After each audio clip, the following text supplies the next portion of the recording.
United States President Donald Trump has kicked off a military parade in Washington to mark the 250th anniversary of the founding of the U.S. Army. You're looking at live pictures from the event in D.C. right now. The large-scale parade coincides with Trump's 79th birthday. The President and the First Lady, Melania Trump, are taking center stage for the event. More than 6,000 soldiers are estimated to be taking part, along with military tanks and helicopters. The parade is estimated to cost around $45 million and has been met with counter-protests in Washington and across the United States. DW correspondent Benjamin Alvarez-Gruber is in Washington where the parade is taking place. So Benjamin, talk us through how the parade has unfolded so far.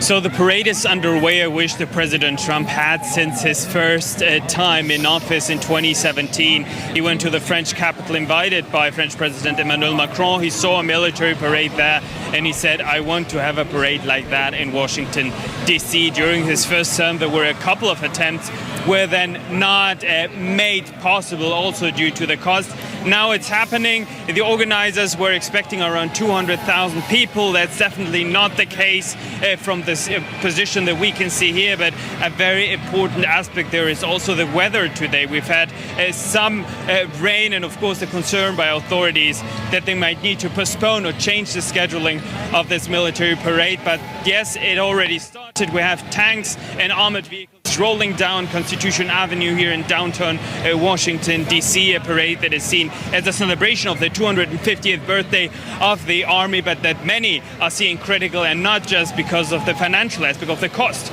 of bringing all these armored vehicles and tanks here to Washington. Now, of course, we've also seen counter-protests around the United States under the banner of No King. So what exactly are protesters demanding?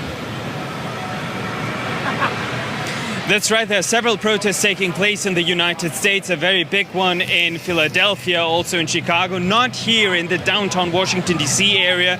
Many organizers knew how tight the security would be here, with Secret Service, with the military guarding this parade.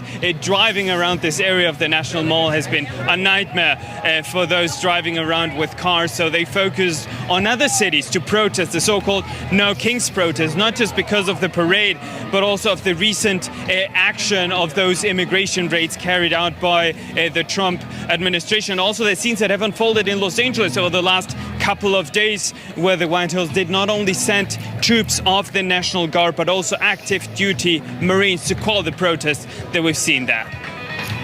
Now, U.S. authorities are also investigating what they say are politically motivated killings in Minnesota. What effect is that having on today's parade and those other protests across the United States?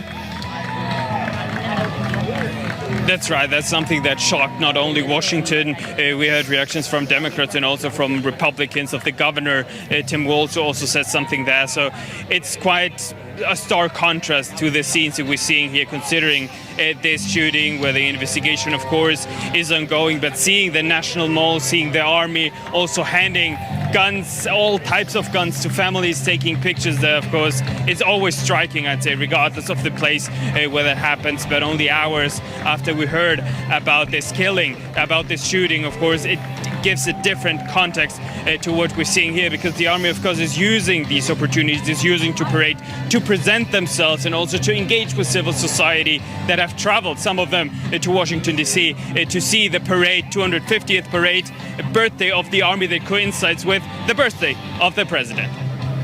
Now, we've been seeing political escalations from around the United States, from those raids you mentioned in L.A. to today's protests, and of course that what looks to be a politically motivated killing in Minnesota. So the question is there anyone in the United States who's trying to turn the volume down on this political division?